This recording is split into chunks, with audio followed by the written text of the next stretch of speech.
Screen पे एक video देख रहे हैं आप। इस वीडियो को देखकर आपको हैरानी होगी, क्योंकि यहाँ पर जब अमेरिका के प्रवक्ता से पूछा गया कि पीएम मोदी चाइना जा रहे हैं, तो उनका जो रिएक्शन था वो रिएक्शन एकदम से अलग था। वहीं दूसरी तरफ ब्राजील के पीएम ने भारत को फोन किया, पीएम मोदी से बातचीत की। क्या एक नई शुरुआत हो रही है? वहीं दूसरी तरफ स्क्रीन पर एक शख्स को देख रहे हैं आप, ये बहुत ही ज्यादा खास हैं। इन्होंने एक बड़ा संकेत दिया कि ट्रंप ने बड़ी गलती कर दी है। ये वो हैं जिनके प्रेरणा से ब्रिक्स का निर्माण हुआ था। जानेंगे जियोपॉलिटिक्स में क्या कुछ चल रहा है। और डोनाल्ड ट्रंप, इन्होंने एक बड़ा फैसला आज भी सुनाया है। हमेशा की तरह वर्ल्ड मिरर के इस एपिसोड में जानने को मिलेगा बहुत कुछ, इसलिए वीडियो को अंत तक जरूर देखें। स्क्रीन पर एक आर्टिकल देख रहे हैं, जिस आर्टिकल में ये कहा जा रहा है कि डोनाल्ड ट्रंप ने अब एक दूसरा बड़ा कदम उठाया है भारत के ऊपर, और इसके तहत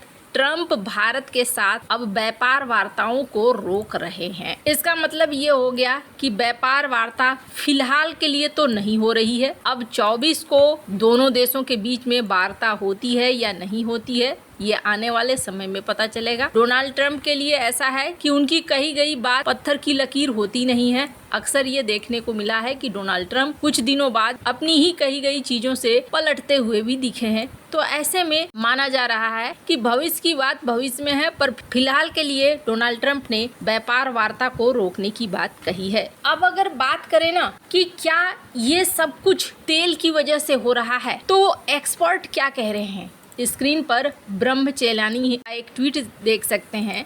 इन्होंने एक बड़ी ही रोचक बात बताई है। इन्होंने कहा कि ऐसा लगता है जैसे जो मकसद है ना, वो मकसद कुछ अलग है। ये तेल मकसद नहीं है, मकसद है वन साइडेड डील करना, क्योंकि ट्रंप ने गैसोलीन को अभी तक टैरिफ से मुक्त रखा है। क्यों? क्योंकि गैसोलीन ये खरीदते हैं, लेकिन नॉन एनर्जी वाले चीजों के ऊपर इन्होंने लगा दिया है टैरिफ। इसका क्या मतलब है? जिस तेल को लेकर तुम बहाना बना रहे हो, उस तेल के ऊपर, गैसोलीन के ऊपर, डीजल के ऊपर तुमने टैरिफ में छूट दे रखी है, और बाद बाकी नॉन एनर्जी वाले में टैरिफ लगा रखा है। जाहिर तौर पर ज्यादातर एक्सपर्ट यही कह रहे हैं कि खेल यहाँ पर एकदम अलग है। वहीं दूसरी तरफ स्क्रीन पर चाइना की प्रवक्ता का ये ट्वीट देख सकते हैं, जिसमें चाइना ये कह रहा है कि हमें एक दूसरे के साथ भरोसा बढ़ाना चाहिए, और ज्यादा इंगेजमेंट करनी चाहिए, सहयोग को चौड़ा करना चाहिए, और शांति को एशिया में लाना चाहिए। तो चाइना की तरफ वैसे भी पीएम मोदी जाते हुए भी दिख रहे हैं।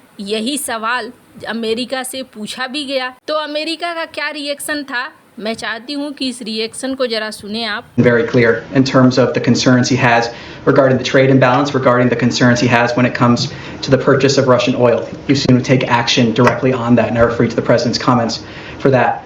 India is a strategic partner with whom we engage in a full and frank dialogue. That'll continue. The secretary also spoke to that. Like anything in foreign policy, you're not going to align 100% of the time on everything. यहाँ पर America ने यही कहा कि भारत हमारा रणनीतिक partner है, और डोनाल्ड ट्रंप ने अपनी जो बातें हैं, जो कंसर्न है, वो भारत के सामने रखे हैं, तेल को लेकर और टैरिफ को लेकर, व्यापार को लेकर। ये अभी भी कह रहे हैं कि हम रणनीतिक पार्टनर हैं, जबकि आप जानबूझकर एक ऐसा माहौल क्रिएट कर रहे हो जिस माहौल में भारत को अपने लिए व्यापार के लिए दूसरे साथी ढूंढने होंगे और चाइना की तरफ जाना होगा, और ऐसा होता हुआ दिख भी रहा है। स्क्रीन पर एक ट्वीट देख सकते हैं। ज्यादातर लोग और ज्यादातर एक्सपर्ट अभी यही कह रहे हैं कि सबसे पहले तो अमेरिका ने रूस के साथ ऐसा किया, रूस को धकेलते धकेलते इन्होंने चाइना के साथ लाकर खड़ा कर दिया, और अब दूसरे नंबर पर ये भारत के साथ वही काम कर रहे हैं, और भारत उस दिशा में जाता जा रहा है। सिर्फ यही नहीं, बल्कि स्क्रीन पर आप देख सकते हैं जिम ओ'नील। कौन है ये? तो मैं आपको बता दूं जरा सा। ब्रिक्स जिसको लेकर आज डोनाल्ड ट्रंप को टेंशन होता है ना, या पश्चिमी देशों को टेंशन होता है, इन्होंने साल 2001 में एक व्हाइट पेपर लाया था, और उस पेपर में इन्होंने क्या लिखा था, क्या बताया था? इन्होंने कहा था दुनिया को अच्छे इकोनॉमिक की जरूरत है, और वो ब्रिक पूरा कर सकता है। ब्रिक मतलब ब्राजील, रूस, भारत और चीन, उन्होंने इस शब्द को चुना था और कहा था ये उभरती हुई अर्थव्यवस्थाएं हैं। बाद में उसमें साउथ अफ्रीका को भी जोड़ा गया और इसका नाम पड़ गया ब्रिक्स। और उनकी इस अवधारणा से ही ब्रिक्स के निर्माण की प्रेरणा मिली। यानी इस शख्स को फ्यूचर पता था, इसे पता था कि आने वाले समय में ये इकोनॉमी जुड़कर कमाल करेंगे। और अब इन्होंने एक इंटरव्यू में कहा कि ब्रिक्स देशों में ना अगर कोई प्रो यूएस देश है तो वो देश भारत ही है, जिसका झुकाव चाइना की तरफ बहुत कम है। और जिस तरीके से भारत के ऊपर टैरिफ लगाया गया है, अब भारत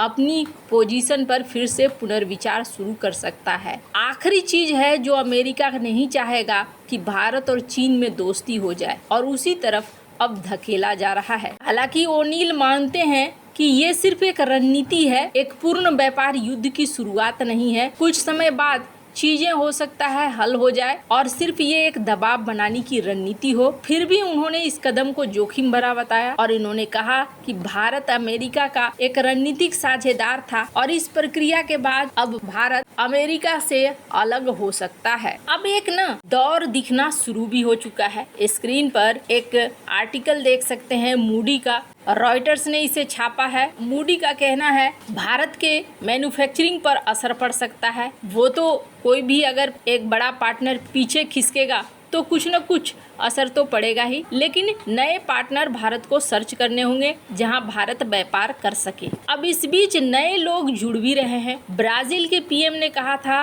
कि मैं फोन नहीं करूंगा डोनाल्ड ट्रंप को, मैं पीएम मोदी को फोन करूंगा, शी जिनपिंग को करूंगा, और इन्होंने पीएम मोदी को फोन किया। पीएम मोदी ने भी इसको लेकर एक ट्वीट किया जिसमें पीएम मोदी ने कहा कि हाँ मेरी बातचीत हुई लूला से, और यहाँ लूला जी ने भी यही कहा कि दोनों के बीच में जो बातचीत हुई है वो रणनीतिक साझेदारी से लेकर व्यापार से लेकर ब्रिक्स को लेकर हर चीज से बातचीत हुई है। ब्राजील ये कोई एवं देश नहीं है। अभी ब्राजील को चाइना ने हाथों हाथ ले लिया है। कथित तौर पर अपने 18 कंपनियों को कहा है कि आप ब्राजील से कॉफी खरीदो। क्यों? ब्राजील रेयर अर्थ मटेरियल के मामले में एक बहुत बड़ा खजाना रखता है।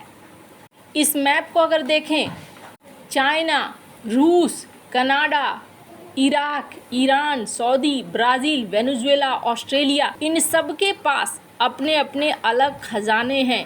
अमेरिका के पास भी है, लेकिन अमेरिका जिस तरीके से सभी के साथ दुश्मनी बरतना शुरू कर रहा है, इधर अगर ये देश एकजुट हो जाते हैं तो फिर इनके पास खजाने की कोई कमी नहीं रहेगी और उस दिशा की तरफ ये बढ़ते हुए दिख भी रहे हैं। हर रोज कुछ न कुछ बड़े बदलाव हो रहे हैं और अभी कुछ दिनों तक तो बहुत सारी चीजें देखने को मिलने वाली है। जल्द मिलते हैं नई वीडियो में नई खबर के साथ।